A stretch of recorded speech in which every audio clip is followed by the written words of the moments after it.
Subscribe करें और bell दबाएं ताकि कोई खबर रह न जाए।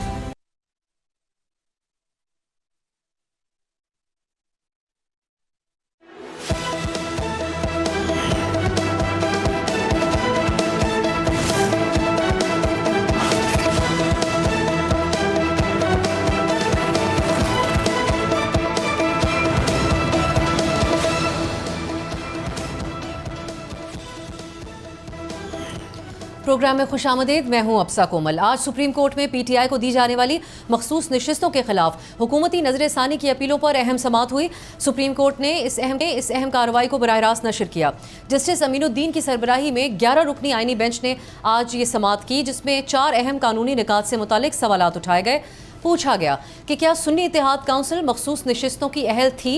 क्या मखसूस नशिस्तें पीटीआई को मिल सकती थीं?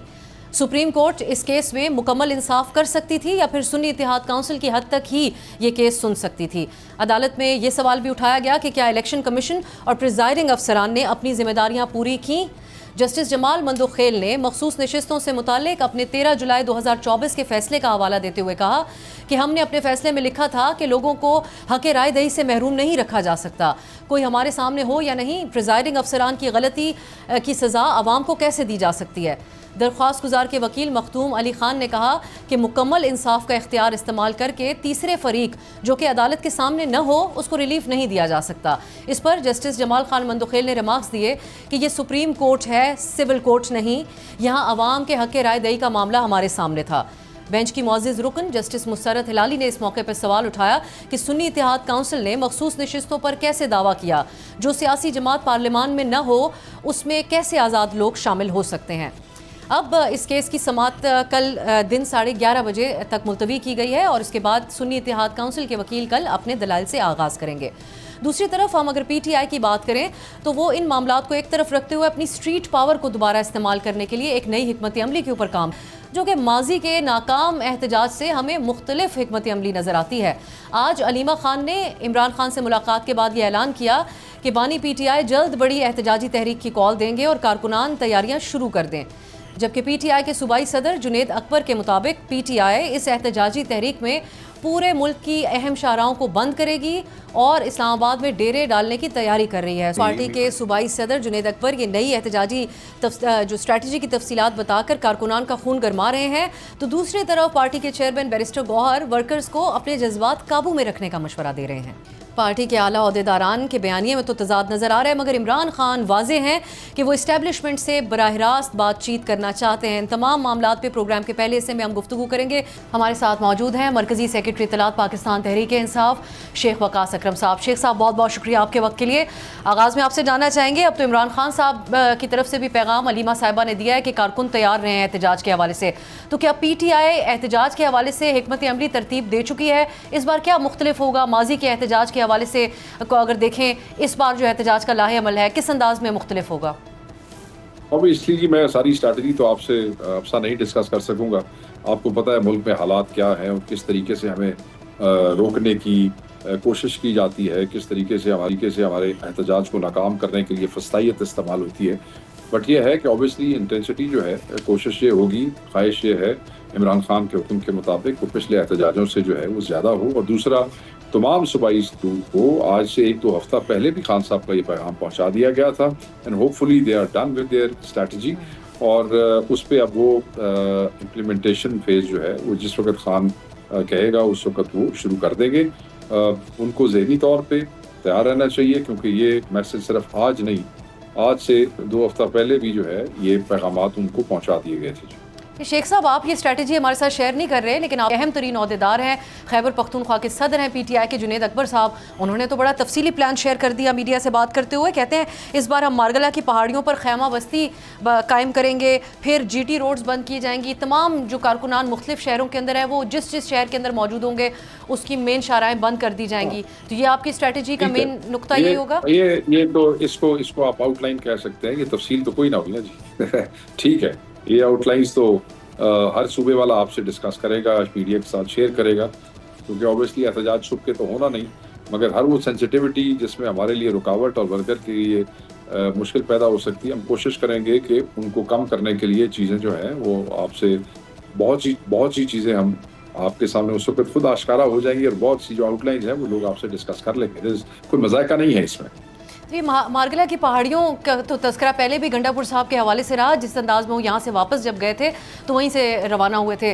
तो अब इस बार जो खैबर पख्तूनख्वा से काफिले आएंगे, शेख साहब यहाँ तक आप शेयर कर सकते हैं उनको कौन लीड करेगा? गंडापुर साहब करेंगे या सूबाई सदर करेंगे पार्टी के?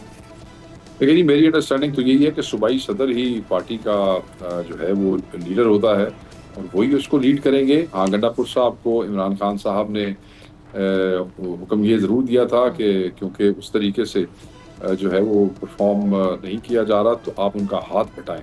वो हाथ ज़रूर बटाएंगे। उनको जो हेल्प की ज़रूरत होगी, जो हमारे मोहतरम सदर साहब हैं, उनको जिस हेल्प की ज़रूरत होगी चीफ मिनिस्टर से, वो उनको बताएंगे और वो जो बताएंगे वो उनको हेल्प करेंगे उसमें। और तारीख का फैसला किस के बेसिस के ऊपर होगा? अब सबकी नज़रें इस हवाले से भी है कि पीटीआई बार बार कहती है कि इस्टेब्लिशमेंट से अब बातचीत होगी और अब उससे 2 कदम आगे बढ़ते हुए अली ज़फ़र साहब ने यह भी कहा कि खान साहब खुद बराह रास्त इस्टेब्लिशमेंट से बात करेंगे।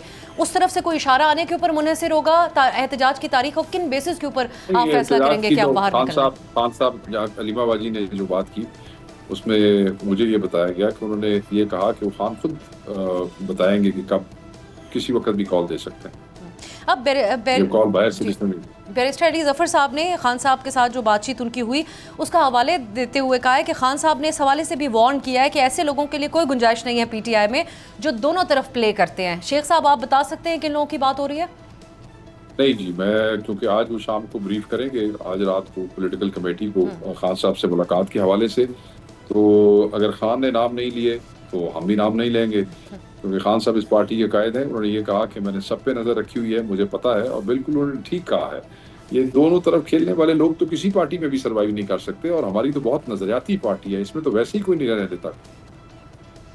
तो शेख साहब, अब आपका नाम ज़रूर लिया गया चंद दिन पहले। अडियाला को जो सहाफ़ी कवर करते हैं उन्होंने कहा कि खान साहब आपके हवाले से भी कहते हैं कि आप ऑन ग्राउंड नहीं रहते, तो रऊफ़ हसन साहब को मरकज़ी सेक्रेटरी इत्तलात बना दिया जाए। इस पर आप कुछ बता सकते हैं? जी, मैं कह सकता हूँ। पहली बात तो मैं आपकी तस्दीक कर दूँ, ऑन ग्राउंड वाली बात उन्होंने की नहीं है, क्योंकि इंफॉर्मेशन सेक्रेटरी या सेक्रेटरी इत्तलात या इत्तलात वालों का ऑन ग्राउंड कोई काम नहीं है। उनका काम जो है वो इंफॉर्मेशन का है, और इंफॉर्मेशन का कितना बार निकलना है, कैसे निकलना है, वो आप समझती हैं। उनको किसी ने गलत बताया कि शायद मैं अभी तक पेशावर में हूँ, और मैं उनकी इस मुलाकात से 3 दिन पहले यहाँ पे पहुँच चुका था। सो वो आज मिले हैं और वो ही वॉज वेरी हैप्पी। तो बस फिर अब अभी तक ये कहा जा सकता है कि एहतजाज के दौरान आप भी पार्टी के इत्तलात के मामलात को देख रहे होंगे, लेकिन साथ ये भी बताइएगा कि आज बैरिस्टर गौहर साहब ने जो बात है, ये बड़ी अजीब बात है। जब तक कि कोई ऐसी चीज़ है नहीं ऑन पेपर या कोई पार्टी की तरफ से कोई हुक्म या डायरेक्शन, तो obviously why would you assume कि there would be somebody else. आपकी जो बहुत सी खबरें निकली, वो जितने व्हाट्सएप ग्रुप्स में, हर ग्रुप्स के अंदर मुख्तलिफ किस्म की एक ही बात को मुख्तलिफ तरीकों से कोट किया गया था। तो ये तो अब नॉर्म बन चुका है। हम तो सिर्फ उस चीज़ को मानते हैं जो खान की तरफ से हमें हुक्म आता है, और उसका एक तरीक़ेकार है। वो तरीक़ेकार ये है कि खान साहब के जो खास लोग हैं जिनके थ्रू मैसेज कन्वे होता है, रिटर्न आ जाता है। जब रिटर्न आ जाए तो उसके बाद चलें शेख साहब, आपसे हम इसलिए आपको बार बार ज़हमत देते हैं क्योंकि आपका नाम कंसिस्टेंटली बार बार आ रहा होता है, और जब वहाँ मौजूद सहाफ़ी और को पार्टी की तरफ से साफ इनकार या वजाहत भी नहीं की जाती इसकी। देखें, इतलात तो मेरे से पूछे ना, या जिन आदमियों के थ्रू मैसेज दिए जाते हैं उनसे पूछें। आपके कई सहाफ़ियों ने भी मिसकोट किया, मिस रिपोर्ट किया, उनको आगे से फिर जो लोग वहाँ मौजूद थे उन्होंने उनकी आगे से दुर्गत भी बनाई। जनाब शेख साहब, ये कॉन्फ्लिक्ट ऑफ इंटरेस्ट की तरह साउंड करता है कि आपका सवाल हम आपसे ही पूछे, लेकिन हमारी कोशिश जरूर होगी कि जिन लोगों की मुलाकात होती है उसे एक बार फिर Then why did you ask me? आप किसी और से पूछ लेती तो मुनासिब था। चलिए, अब मैं फिर आगे बढ़ जाती हूँ। बैरिस्टर गौहर साहब कह रहे हैं कि कारकुनान जज्बाती ना हो। अब एक तरफ हम देख रहे हैं कि अब जमात पार्टी की तरफ से कारकुनान का खून गरमाने की कोशिश की जा रही है, एहतजाज का माहौल, लेकिन बैरिस्टर गौहर साहब का मुख्तलिफ रवैया है। वो कहते हैं कारकुनान जज्बाती ना हो। तो वाकई आपके कारकुनान की तरफ से भी दबाव है इस हवाले से कि पार्टी अभी तक कोई मौसर एहतजाज नहीं कर सकी, जो एहतजाज किया उसका कोई असर नहीं हुआ, बल्कि उन कारकुनान को छोड़ के गंडापुर साहब पे तनकीद है कि वो वापस चले गए खुद?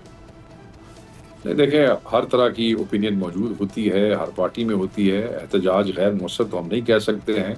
जिस एहतजाज को मौसर करने के लिए 14 बंदों ने अपनी जानें दे दी और 150 बंदों की कमर, मुंह और बाजुओं पे और टांगों पे गोलियां लगी हुई हैं, it can not be unsuccessful. हमें तो ये कहा गया था कि तुम कटी पहाड़ी और अटक का पुल नहीं क्रॉस कर सकोगे। People crossed it, people reached the chowk, और शहादतें, गिरफ्तारियाँ, इंजरी, इस पे भी अगर कोई समझता है कि पाकिस्तान तहरीक इंसाफ मौसर तरीके से एहतजाज नहीं कर सकी, जाने तो दे दी और वर्कर क्या करे बेचारा।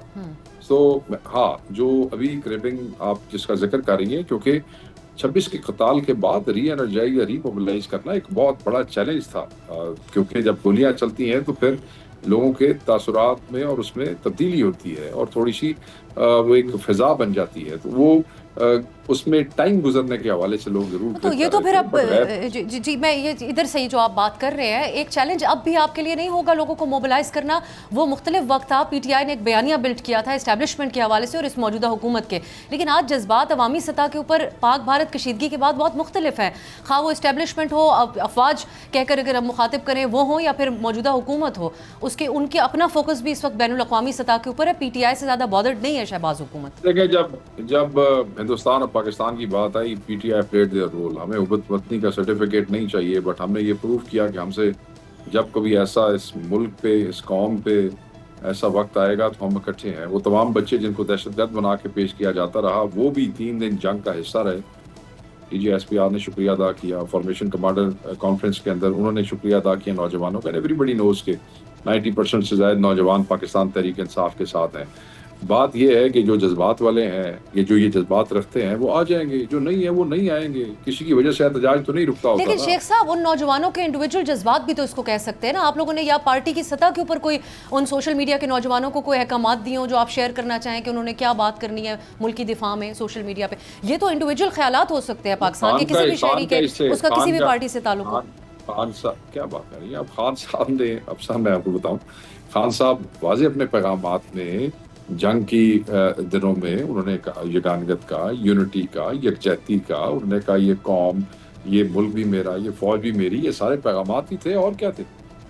लेकिन उसके बाद तो रवैया आप लोगों का सर्द और गर्म होता रहता है शेख साहब। फिर बाद में उन्होंने फील्ड मार्शल के हवाले से ये भी कहा कि उनको बाकायदा बादशाही बना दिया जाना चाहिए था। ये उसी के एतराफ में तो उनको एजाज दिया गया। जंग खत्म हो गई ना, जंग खत्म हो गई ना। हमारा अल्लाह माफ करे को जंग के हवाले से तो किसी से कोई इख्तलाफ नहीं है ना। हिंदुस्तान कमीना और रिवायती दुश्मन है, उसकी तो हम हैसियत कौम सब खिलाफ हैं। जंग खत्म होगी मगर मेरा लीडर तो रिहा नहीं होया ना।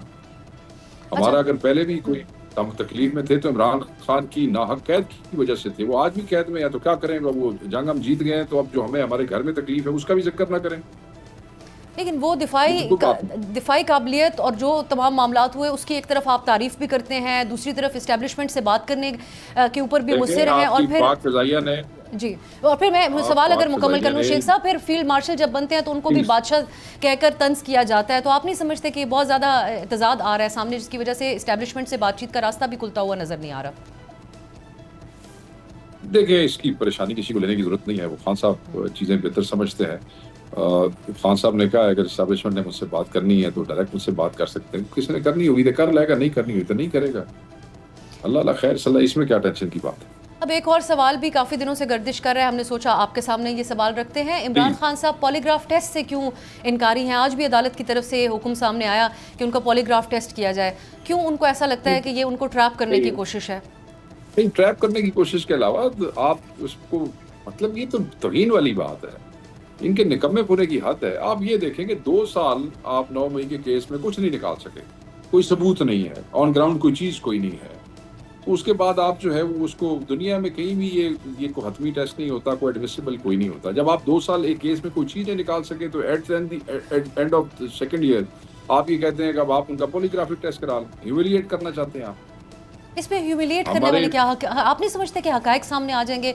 पॉलीग्राफ टेस्ट यानी पॉलीग्राफिक टेस्ट है तो मेरी गल सुनो, पॉलीग्राफिक टेस्ट सच बोल रहा है या झूठ, उसकी टेक्निकलिटीज की बेसिस पे वजाहत आ जाती है। पॉलीग्राफिक टेस्ट जो है वो दुनिया में कहीं भी ऑथेंटिक तरीकेकार नहीं है और इसके ऊपर बहुत बड़ी बड़ी जजमेंट्स हैं। अमेरिका में, लंदन में, दुनिया के मुल्कों में हमारी अपनी हाई कोर्ट की एक जजमेंट है, मैं वो निकाल के वो भी किसी दिन आपसे शेयर करूंगा। वो तो बंदे जिन्होंने पॉलीग्राफिक टेस्ट चीट करना हो तो वो माहिर पड़े हैं दुनिया के अंदर। इससे क्या फर्क पड़ता है? पॉलीग्राफिक टेस्ट कोई सनद कोई नहीं है किसी के सच या झूठ की। जब आपके पास सब्सटेंशियल एविडेंस कोई नहीं है, मौके का गवाह, मौके की वो सब्सटेंशियल एविडेंस कोई नहीं है, कोई वीडियो कोई नहीं है, हम कह रहे हैं कि आप CCTV फुटेज ले आए ना, वो थोड़े को कोई नहीं है तो पॉलीग्राफिक टेस्ट कराना जान दो, मतलब मजाक वाली गल। अब शेख साहब, फिर ये जो बात की जा रही है कि बराह रास्त इमरान खान साहब इस्टेब्लिशमेंट से बात करेंगे, अभी दूसरी तरफ से हुकूमत बिल्कुल ये कहती है कि इस किस्म का कोई इशारा पीटीआई को नहीं दिया गया, कोई राब्ता नहीं हुआ।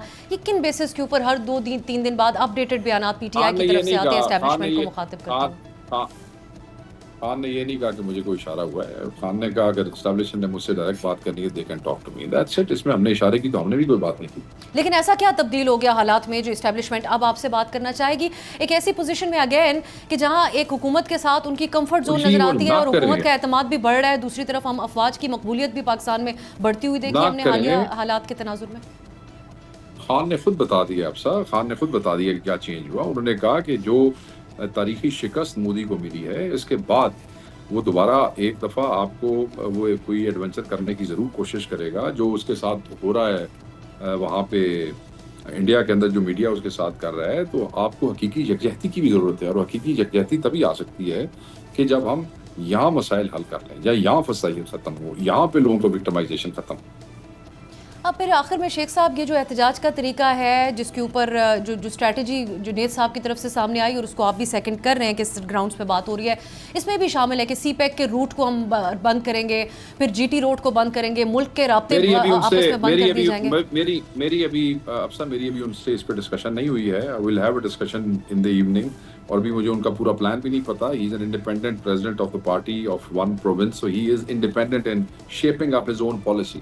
सो will talk to him and then आपके साथ इंशाल्लाह। लेकिन आखिर में यही मैच है कि आपका मशवरा फिर इस पे क्या होगा? जो पहले तरीके आजमाए उससे मुख्तलिफ होना चाहिए तरीका, लेकिन फिर जो आप पे इल्जाम लगता है कि आप लोग रास्ते बंद करते हैं, जो रियासती मामला है उनके अंदर दखलंदाजी करते हैं, उस जुमरे में ना चला जाए आपका ये तरीका है एहतजाज भी। जो लोग मदर पार्टी में है उनको चूज इसीलिए किया गया है कि वो वहाँ पे इन चीज़ों को बेहतर समझते हैं। मैं इंफॉर्मेशन का आदमी उनको ग्राउंड के मशवरे देना नहीं चाहूँगा। जहाँ मैंने ज़रूरत समझी कि शायद मेरी वजह से कोई चीज़ बेहतर हो सकती है, ज़रूर बताऊँगा। तो let the ground people decide what they have to do on ground. बहुत बहुत शुक्रिया। शेख वकास अकरम साहब हमारे साथ मौजूद थे। किस अंदाज में एहतजाज करेगी, अभी तक इस बात को वो कंफर्म करते हैं कि माजी से तरीक़ाकार बहुत मुख्तलिफ होगा, लेकिन एग्जैक्ट स्ट्रेटजी क्या होगी उसके ऊपर आने वाले दिनों में पीटीआई की तरफ से बताया जाएगा। अभी हम लेते हैं एक ब्रेक, वापस आएंगे तो एक और अहम मौजू पर बात करेंगे।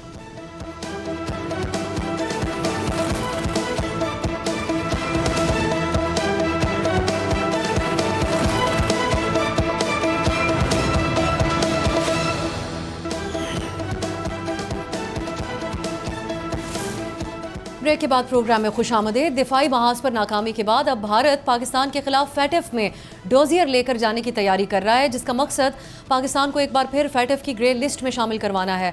दूसरी तरफ हुकूमत पाकिस्तान को भी ये मशवरा दिया जा रहा है कि पाकिस्तान भी फाइनेंशियल एक्शन टास्क फोर्स के सामने भारत की रियासती दहशतगर्दी का मामला उठाए और अपना डोजियर पेश करे, जिसमें ये बताया जाए कि भारत किस तरह से पाकिस्तान के अंदर कार्रवाइयाँ करने वाले दहशतगर्द ग्रुपों की माली मुआवनत कर रहा है। पाकिस्तान सिंध तास मुआहदे की खिलाफ वर्जी का मामला भी आलमी फोरम्स पर उठाने की तैयारी कर रहा है, जिसमें आलमी अदालत इंसाफ जाने की हिकमत अमली भी शामिल है। हम आज ये जानने की कोशिश करेंगे कि पाकिस्तान फैटफ के सामने भारत को किस अंदाज में बेनकाब कर सकता है मुमकिना तौर पर, और सिंध तास मुआहदे पर अमल दरामद के लिए पाकिस्तान आलमी फोरम्स पर क्या कानूनी निकात उठा सकता है।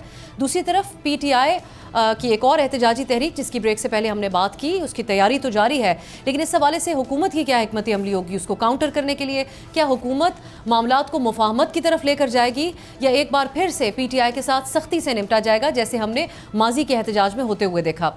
इन तमाम मामलात पर बात करेंगे। हमारे साथ वज़ीर मुमलिकत बराए कानून व इंसाफ बैरिस्टर अकील मलिक साहब। बहुत शुक्रिया बैरिस्टर साहब आपके वक्त के लिए। पहले हम बात करना चाहेंगे आज मखसूस नशिस्तों पर हुकूमती नज़रसानी अपीलों की जो समाअत हुई, इसमें बड़े अहम रिमार्क्स सामने आए जस्टिस मंदोखेल के।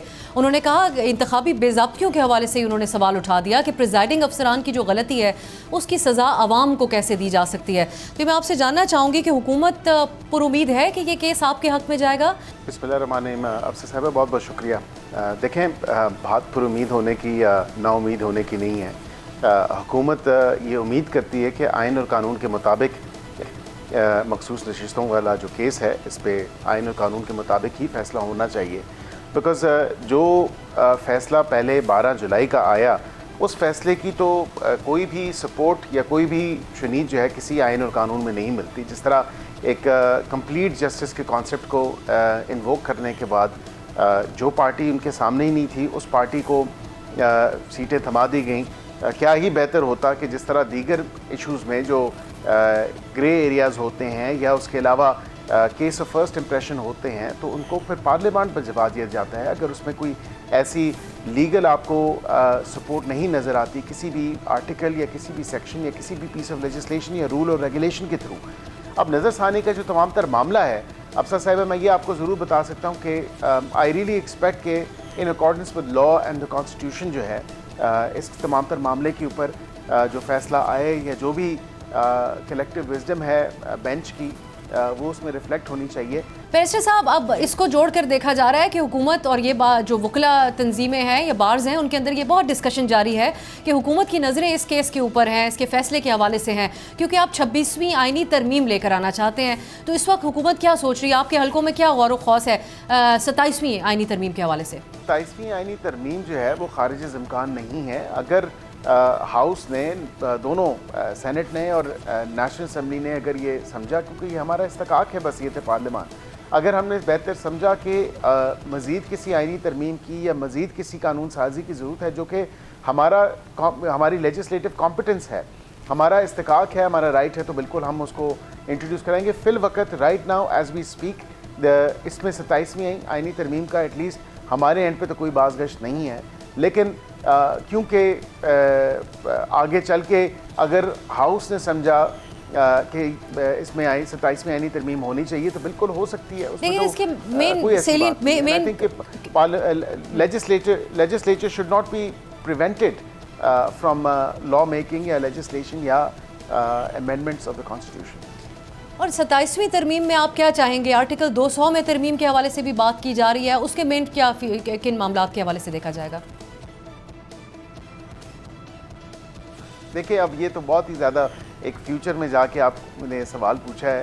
आई मीन राइट नाउ मैं आपको जिस तरह मैंने कहा कि हमारे कार्ड्स पे कोई 27वीं आइनी तरमीम नहीं है, लेकिन अगर ज़रूरत समझी गई तो फिर डेफिनेटली इसको खारिज इम्कान नहीं कहा जा सकता, क्योंकि ये इस्तकाक पार्लियामान का है और उसमें क्या चीज़ें उस वक़्त जब कभी भी ये सोचा जाएगा या देखा जाएगा या उसकी ज़रूरत महसूस की जाएगी तो फिर उस वक़्त क्या चीज़ें उसमें इनकलकेट होनी चाहिए, क्या चीज़ें अमेंड होनी चाहिए, तो वो तो पूरा कॉन्स्टिट्यूशन है ओपन टू इंटरप्रिटेशन और ओपन टू अमेंडमेंट। उसमें कोई स्पेसिफिक आर्टिकल तो नहीं है।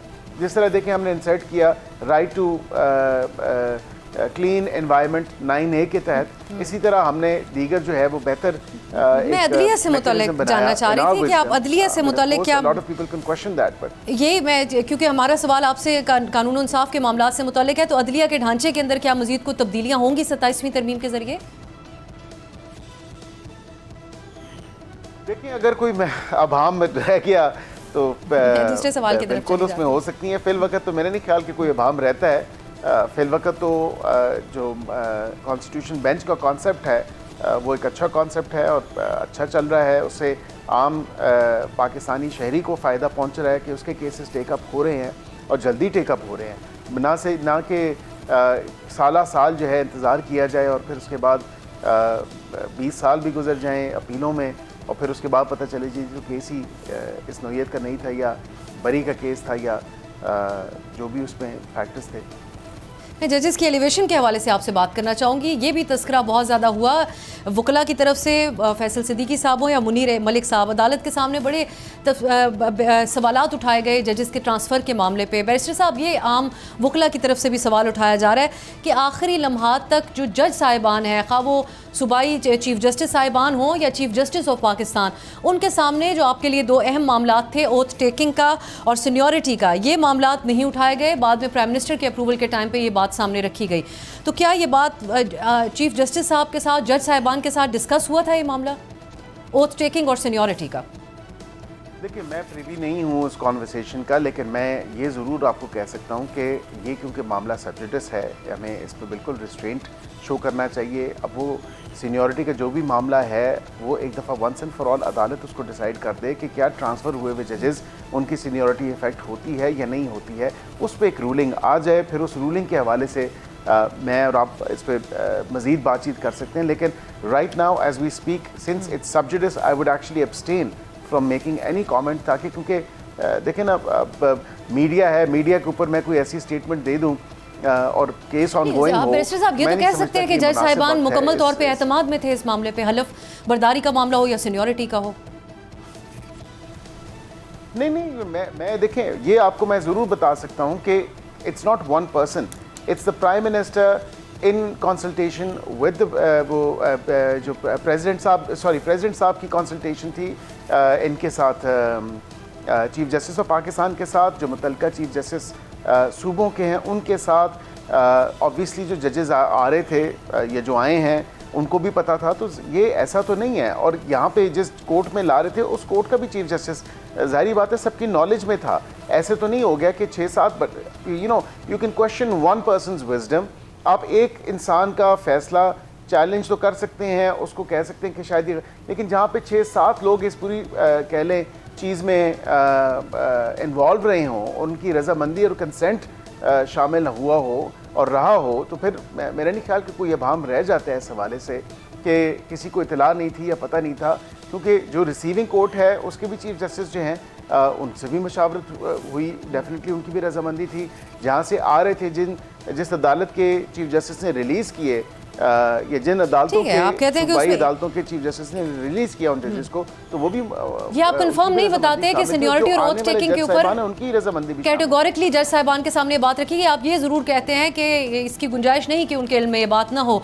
अब मैं आगे बढ़ते हुए सियासी मामलात की तरफ आपको लेके आऊँगी। बैरिस्टर साहब, PTI की तरफ से एक नए एहतजाजी लाहेअमल के ऊपर गौर किया जा रहा है। मुख्तलिफ वो ये करना चाह रहे हैं कि कारकुनान जिस शहर के अंदर हो वहाँ पर शाहराएँ बंद कर दें। उनके यहाँ ये भी डिस्कस हो रहा है कि मारगला की पहाड़ियों में खैमा बस्तियाँ लगें और मेन GT रोड को भी बंद किया जाए। सो क्या हुकूमत तैयार है इस किस्म के एहतजाज का सामना करने के लिए? इस्लामाबाद की हद तक तो आपको पता है कि एहतजाज के लिए, और या कहीं भी आप देखें, इस्लामाबाद में तो खैर स्पेसिफिक कानून आ चुका है, लेकिन दीगर अगर आप जगहों पर देखें तो उधर भी जो मोडस ऑपरेंडा है वो यही है। जो रेगुलेशंस हैं कंसर्न, उन रेगुलेशंस को फॉलो करते हुए, उन रूल्स को फॉलो करते हुए आपने इंतज़ामिया से, एडमिनिस्ट्रेशन से इजाज़त लेनी पड़ती है, उनको नोटिस देना पड़ता है कि हम फ़लाँ तारीख को फ़लाँ टाइम पे फ़लाँ मकाम पे जो है हम एहतजाज करेंगे या अपना जलसा करना चाहते हैं, तो वो इजाज़त लेनी पड़ती है। ऐसे तो नहीं कि कोई भी मुँह उठा के, because obviously freedom of expression and freedom of association और जो ये फ्रीडम्स हैं, जितनी भी कॉन्स्टिट्यूशनल फंडामेंटल राइट्स की फ्रीडम्स हैं, वो ऑब्वियसली सब्जेक्ट टू लॉ हैं, वो रेगुलेटेड हैं कानून से। उसमें ये तो नहीं हो सकता कि मैं उठ के कह दूं कि जी मैं आज चाहता हूं कि जी आज ही जलसा हो जाए, ऐसा नहीं हो सकता। थोड़ा सा उसके जो कानून और कायदा है उसको भी फॉलो करना ज़रूरी है। बस ये तो पाकिस्तानी शहरी हमारी ये जिम्मेदारी है कि हम इसको फॉलो करें in true letter and spirit, और जो लवाजमात हैं, कानूनी जो इजाज़तें हैं, वो उनको हमें लेना ज़रूरी होगा। अब वो सड़कें बंद करना चाहते हैं, वो अम्यूज़मेंट पार्क्स में जाके जलसे करना चाहते हैं, वो पहाड़ों में जाके खैमे लगाना चाहते हैं, तो फिर ज़ाहिरी बात है कोई अगर इजाज़त होगी तो फिर होगा ना। ऐसे तो नहीं हो सकता कि ज़िले इंतज़ामिया ने अगर इजाज़त नहीं दी तो फिर तो ऐसे नहीं हो सकता। सिक्योरिटी पहराए में अगर कोई ऐसे मामलात हैं, पहले तो मैं समझता हूँ कि इतनी एपेटाइट ही नहीं है इस तमाम तर सिचुएशन के बाद कि PTI का वर्कर उस तरह चार्ज ही नहीं है। किस सिचुएशन के बाद अगर आप वाज़े करना चाहें? वो बिल्कुल अपनी लीडरशिप से तंग आ चुका है। जो उनको रोज़ के जो एक एहतजाज बराए एहतजाज जो एक चलती आ रही है इनकी सारी सिचुएशन, और उससे हासिल क्या हो रहा है? हासिल तो कुछ भी नहीं हुआ। मुल्क पाकिस्तान को क्या फ़ायदा? वो उल्टा नुकसान ही होता है, तोड़ फोड़ होती है, इश्तियाल अंगेज़ी होती है, पड़ाव करने की कोशिश करते हैं, उससे फ़ायदा तो किसी का नहीं हुआ। बैरिस्टर साहब, आपका इन्हिसार और इल्ज़ाम PTI पर यही रहा एहतजाज की इजाज़त न देने के हवाले से कि ये रियासत के ऊपर हमला आवर होते हैं। दूसरी तरफ PTI बार बार चैलेंज करती है कि इन मामलात को अदालतों में साबित किया जाए। हमने देखा पिछले दिनों 26 नवंबर के एहतजाज में शामिल 86 मुल्ज़िमान की रिहाई हुई। इससे पहले उनके ऊपर भी यही इल्ज़ाम था कि इनकी तरफ से रियासत पर ये हमला आवर हुए। अब जो 9 मई का एक मुल्ज़िम है और जस्टिस काकड़ के उसकी रिहाई का जो समात थी उसमें बड़े अहम रिमार्क्स हैं। उन्होंने ये सवाल उठाया कि किस तरह से एक पुलिस एहलकार के ऊपर तशद्दुद का इल्ज़ाम 2 लोगों के ऊपर लगाया जा सकता है। ये 9 मई का जो मुल्ज़िम था इसको भी रिहा कर दिया गया। सो ये प्रोसिक्यूशन कमज़ोर है या फिर ये क्या वजह बन रही है यहाँ पर? ये या बड़ा धचका नज़र आता है हमें ये हुकूमती मौक़िफ़ को जो साल से आप लोगों ने PTI के ख़िलाफ़ रखा हुआ है, और एहतजाज की इजाज़त न देने के पीछे भी एक बड़ा जवाब यही बताया जाता है। देखें, कुछ इश्यूज़ प्रोसिक्यूशन की तरफ से हो सकते हैं, मैं उसको बिल्कुल डिनाई नहीं करता कि प्रोसिक्यूशन जो है with obviously with the number of जितने लोग जो हैं वो इसमें एक्यूज्ड हैं, जो कि क्योंकि कई बड़ी तादाद में लोग थे वहाँ पे, इन मकामात पे गए, मुख्तलिफ मकामात पे, तो मैं ये आपको ज़रूर कह सकता हूँ कि प्रोसिक्यूशन का शायद इतना कोई दोष नहीं है। जो असल इशू है वो ये है कि इस तमाम तर मामले और वाक़े के ऊपर अब वो किसी को एंडलेसली भी तो जेल में नहीं रखा जा सकता। अब ज़मानत हो गई है, ज़मानत का मतलब ये तो नहीं है कि उनको बिल्कुल खुली छुट्टी मिल गई, उनका ट्रायल तो चल रहा है। GHQ हमला केस देखें तो उसमें जो स्टार विटनेस है IO, उसकी जरा मुकम्मल हो चुकी है, लोगों के बयान जो हैं वो कलम बंद हो चुके हैं, ट्रायल जो है वो प्रोसीड कर रहा है। अब डिलेइंग टैक्टिक्स PTI के मुल्ज़मान अगर या दीगर अगर PTI से नहीं भी ताल्लुक़ रखते, जो लोग वहाँ पे मौजूद थे जिन्होंने पार्टेक किया इस पूरे अनफॉर्चुनेट इवेंट्स में 9 मई की, तो अब वहाँ पे जो ज़ाहिरी बात है कि डिलेइंग टैक्टिक्स इस्तेमाल करेंगे तो फिर इसी तरह ही मामला जाएगा। और अगर बेल्स होती हैं तो बेल से तो कोई फ़र्क नहीं पड़ता। बात तो है कि ट्रायल का जो आखिर कंक्लूजन है उसमें क्या होता है, और ये कब तक कंक्लूड हो सकता है आपके ख्याल में? बियॉन्ड रीजनेबल डाउट एविडेंस मौजूद है इनके खिलाफ या नहीं मौजूद है, ये कब तक कंक्लूड हो सकता है आपके ख्याल में? GHQ हमला केस, इमरान खान भी नामजद हैं उसमें। देखिए, मैं तो उम्मीद करता हूँ कि अब ये ड्रैग नहीं होना चाहिए, इसको जल्द अज जल्द जो है अपने मंतकी इंजाम तक पहुँचना चाहिए। जो एविडेंस प्रोसिक्यूशन के पास है वो प्रेजेंट किया जाना चाहिए और वो प्रेजेंट हो भी रहा है। और फिर अदालत पर जिम्मेदारी ये आयद होती है कि अदालत को चाहिए कि इसकी डे टू डे हेयरिंग करे, और डे टू डे हेयरिंग करने के बाद जो है इसको एक कंक्लूजन की तरफ लेके जाया जाए, और ताकि जो लोग नहीं हैं मुलविस तो फिर वो नहीं होंगे, लेकिन जिनके खिलाफ जो है एक ब्लैक एंड वाइट में एविडेंस मौजूद है, कम अज़ कम उनको तो कैफिर किरदार तक पहुंचाना चाहिए, उनको तो सज़ाएं होनी चाहिए जिन्होंने रियासत पाकिस्तान के ऊपर जो हमला आवर हुए, जिन्होंने रियासत पाकिस्तान को नुकसान पहुँचाया। बहुत बहुत शुक्रिया बैरिस्टर अकील मलिक साहब आपके कीमती वक्त के लिए। नाज़रीन, गुफ्तगू हम एक ब्रेक की तरफ जाते हैं, वापस आएंगे तो हम बात करेंगे गज़ा की, जहां हर गुजरते दिन के साथ जुल्म की नई दास्तानें रकम की जा रही हैं। एक ब्रेक के बाद बात होगी।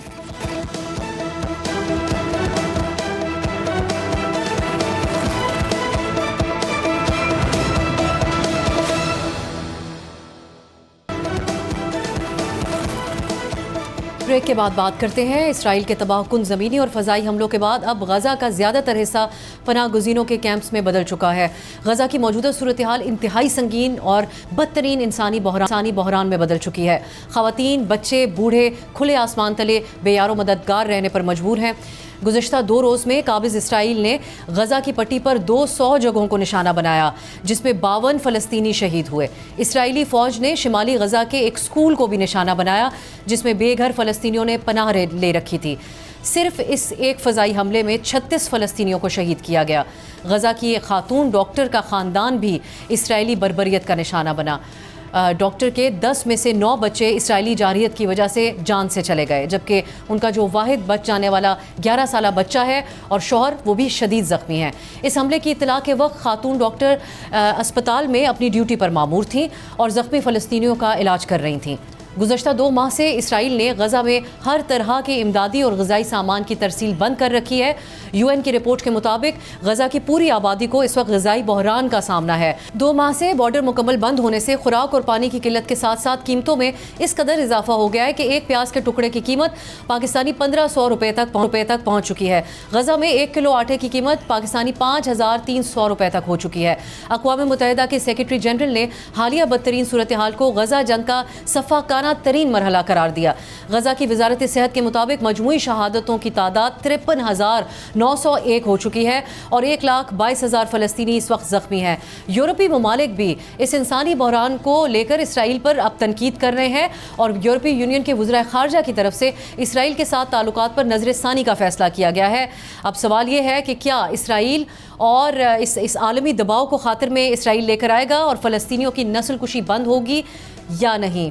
आज के लिए इतना ही, इजाज़त दीजिए, खुदा हाफिज़।